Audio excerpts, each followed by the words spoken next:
Omulungi yakumidde kwanda Rose Media yujje nkwaniriza olunaku olwala enkobaze n'omunjo najjo tosaka engalo omukwana ya subscribing ate yanza nnyo bambi ate naba bambi nawe subscribing ateerako ka notification tubeere nga tutambulira wamu teerako ka comment ne ka like mukwano tubeere nga tutambulira wamu ku nsonga nga zino ezitukwatirako wamu ez'eggwanga.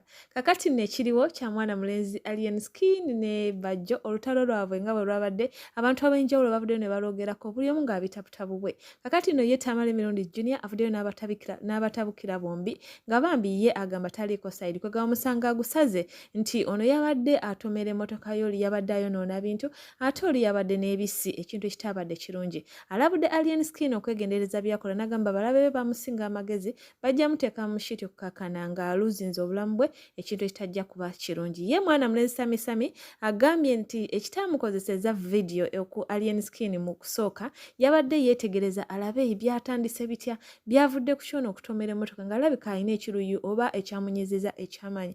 Kakati nate najja n'agwa ku mwana mulenzi Bajjo ng'alina pepper spray kati awo yasinza amakanda n'agamba nti ono abeera ate ne pepper spray ng'ate agamba alwanirira abantu ba wansi ate ng'agamba nti nno muntu w'abantu kwegamba otandika otya okubeera ne pepper spray ekintu ekitakkirizibwa mu Uganda. Kakati nagambye ono alabika yeerabisizza kubanga kye yakoze ekyo kino kirabika si kya bulijjo si muntu wa bulijjo ng'abantu bwe tubadde tulowooza alabika alina sayidi gyagwa kwe gyakivuza akizza mu ngeri bw'etyo. Okusinziira ku Alienskin ye byazze ng'ayogera emabegako ku Bobiwine ne Nuupu abantu bangi batandise omukubamu ebituli naddala ku kino ekyasembeyo kye yagambye nti Bobiwine agenda asooka atunda ebyobugagga bwe atunde ennyumba ye y'emagere asobole okulabika nti ali mu struggle nga ye agamba ono tali mu struggle ali ku bibye. Kakati eno kyo kyanyiziza abantu bangi naddala babadde bamuyiirawo omubiri ababadde bamuwagira nga Barrister Timo agambye nti bino bwe yabiwulidde n'amanya nti ddala omusajja ono yajja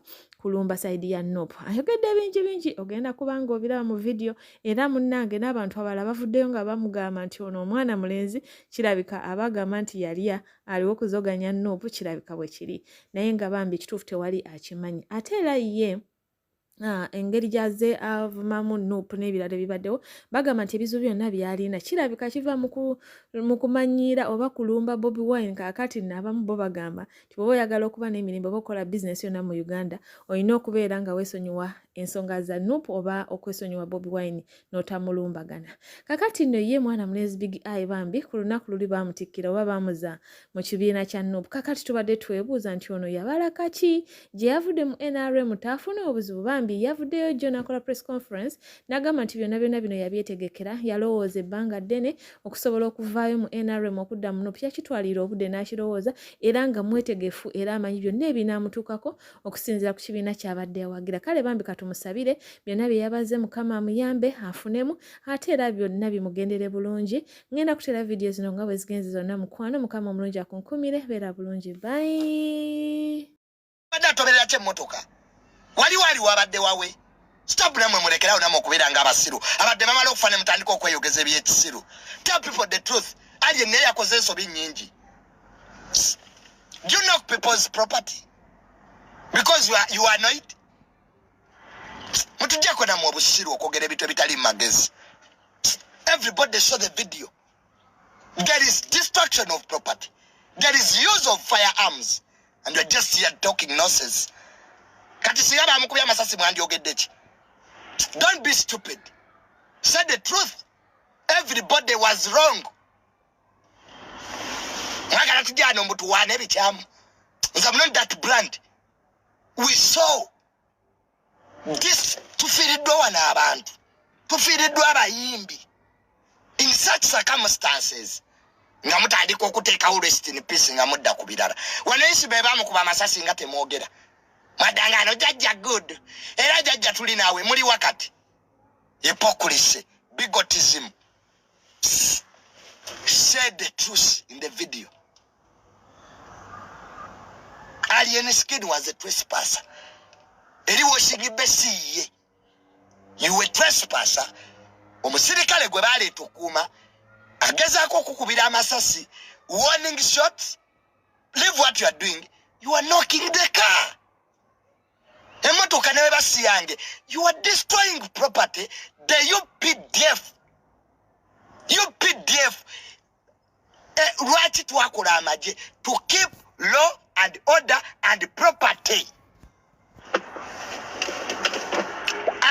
aganyo kitegeera that his enemies bagezi okumusinga babugenda mukozesa ensobi ejo. And I want to tell you this authoritatively. Alienskin bw'atakakana n'ava kwaba abantu n'akola ebibye is going to lose his life. That's it. You can't test God 3 times.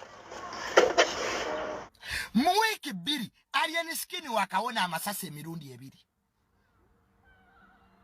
Alienskin, be very careful. Abasajja bozanyirako bali bazinyo.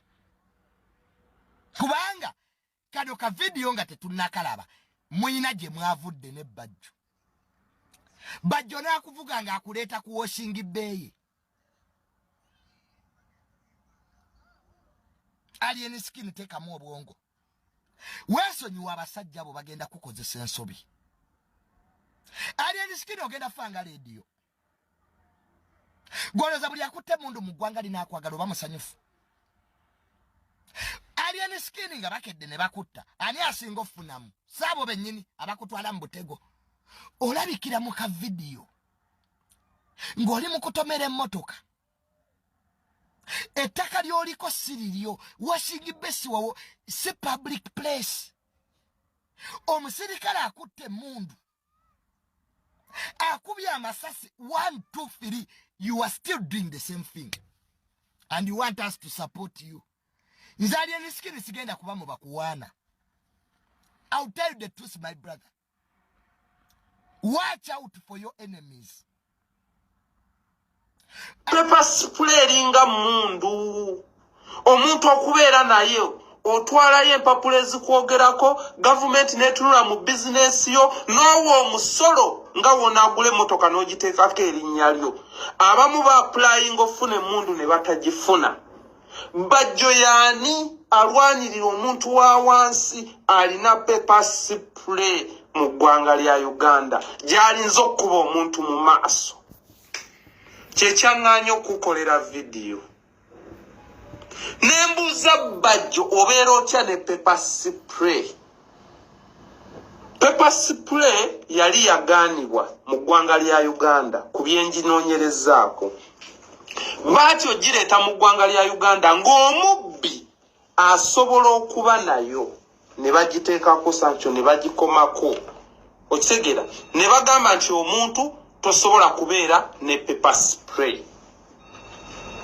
Lwaki ki nenanoonyereza lwaki Bajjo aba ne pepper spray? Kubanga Alienskin asobola obeera n'emmotoka buli muntu abeera ne pepper spray. Tokola mu gavumenti toli mu poliisi oba otya ne pepper spray ng'olaga towagira gavumenti olwanirira omuntu wa wansi. Waliyo ebintu ebimu ebitulabisa. Okyegedde kati ekyo natunuulidde ensonga enkulu. Nembuuza Bajjo yani aba ne pepper spray ekuba omwana wa ghetto. Kakati muganda nkoze video eno okulabula nti olinza okuba oyina byolwana nga tobangako serious. Ne bano abantu booli nabo batemu.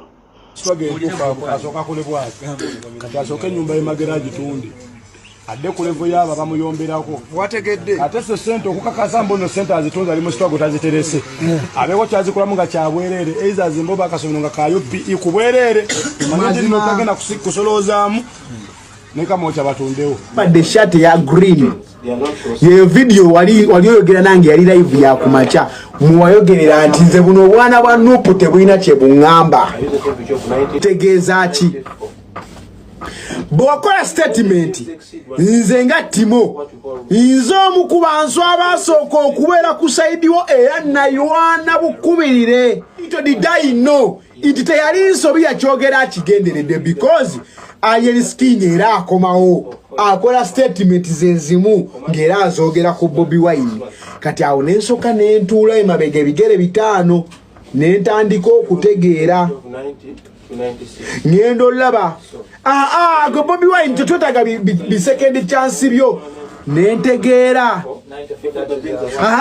watugamba tubikwase Kyagulanyi ate tewabikola nentegeera iti nedda lulite yali nsobi yakikola akigenderedde wabula ffe abamuwagira tetwakitegeererawo ndayira ntya Katonda eyantonda nze saakitegeererawo nti omusajja teyali nsobi mu ntandikwa namuwolerezanga mmanyi saagala bakube musajja ono because ayinza okuba kyeyayogedde yakyogeza busungu nga bali bamusojjeza ayinza okuba yaseeredde olulimi naye amazima kiri nti teyaseerera lulimi omyeyi yali ajjidde eddala nga ze kwataakinga sayidi eri atuuka ekiseera kati nga musiki omulungi takyaliwo kati ate ng'eno sayidi endala gy'alina osigaza eya controversy okwogera statement ezategerekeka okwogera statement anyhow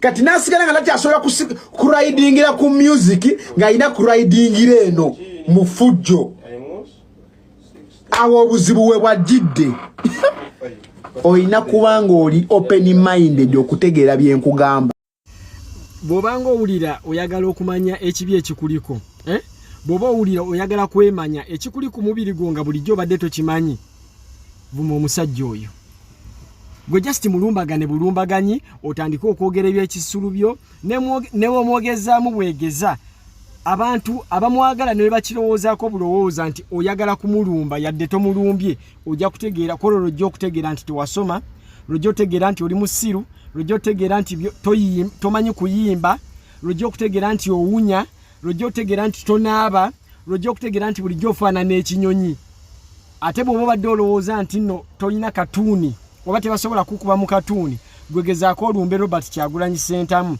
bajja kukolera katuuni ekutuuke bulungi gwe buuza ku musajja omu gwe baakolera katuuni eringa ey'ekyennyanja abaana baakunonze mbatya abaana bakuba abaana basobola okufuula ekitagasa kati omwana ono musajja wattu aliyeni agambye anko ne bamukoledde dda katuuni omumwa guyiseeko guti gulinga ogw'ekyennyanja guli guti guno mumpi guno munene naye luli nga tannalumba magere nali simanyi nti ogwo omumwa aguyina nze nali simanyi nti awunya n'okuwunya nali simanyi nti tamanyi na kuyimba abaana nga bakusuuta abaana nga bakuyita Katonda w'e Kampala abaana ne bakuwa buli linnya simanya Kibanda simanya Professor akina biki naye kati bakuyita bimere bya mbizzi simanya of the party headquarters.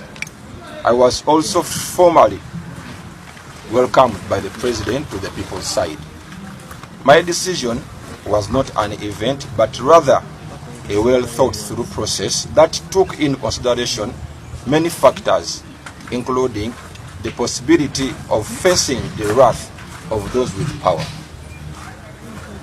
After all that I've gone through over the past years, I could have opted to take a play-safe decision or pretend to be neutral, but no. I recalled the words of a great man, Desmond Tutu. If you are neutral in situations of injustice, you have chosen the side of the oppressor.